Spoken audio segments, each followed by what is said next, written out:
ये तो जनता ने आपको नाकारा घोषित कर दिया है। संविधान खतरे में नहीं है, ये गांधी परिवार खतरे में है, उनका अस्तित्व समाप्त होता जा रहा है।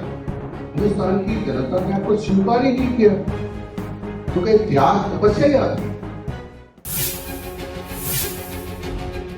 ये तो जनता ने आपको नाकारा घोषित कर दिया है, इसलिए आप नहीं बने हैं।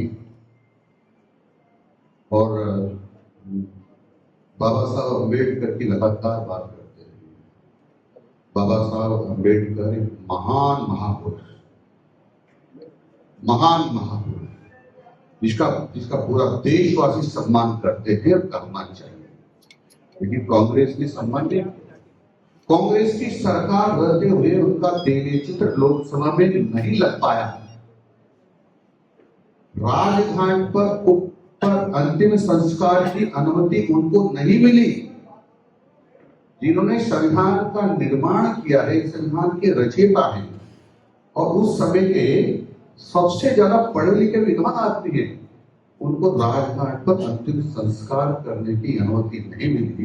इससे ज्यादा देश का दुर्भाग्य क्या हो सकता है। और वही लोग कह रहे हैं कि संविधान खतरे में है। संविधान खतरे में नहीं है, ये गांधी परिवार खतरे में है, उनका अस्तित्व समाप्त होता जा रहा है।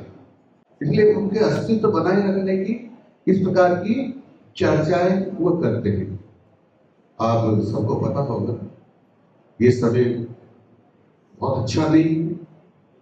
हमारे देश के बहुत सारे लोगों की निर्मम हत्या करते पहलगांव में, पर वाकरा जी कहते हैं इस देश में मुसलमानों को तंग किया जा रहा था।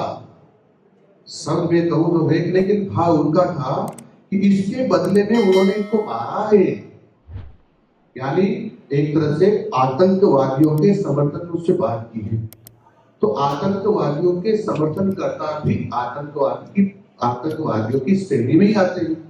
और जब आतंकवादियों की श्रेणी में आते हैं तो राहुल गांधी, प्रियंका जी और सोनिया गांधी जी वाड्रा से दूरी क्यों नहीं बनाते, संबंध क्यों नहीं तोड़ते? यदि वो आतंकवादियों के समर्थक नहीं है प्रियंका जी, राहुल गांधी जी और सोनिया जी, तो क्यों नहीं तोड़ते उससे संबंध? साफ जाहिर है इसका कि वह भी आतंकवादियों को प्रश्रय दे रहे हैं, आतंकवादियों का समर्थन करने वालों को प्रश्रय दे रहे हैं।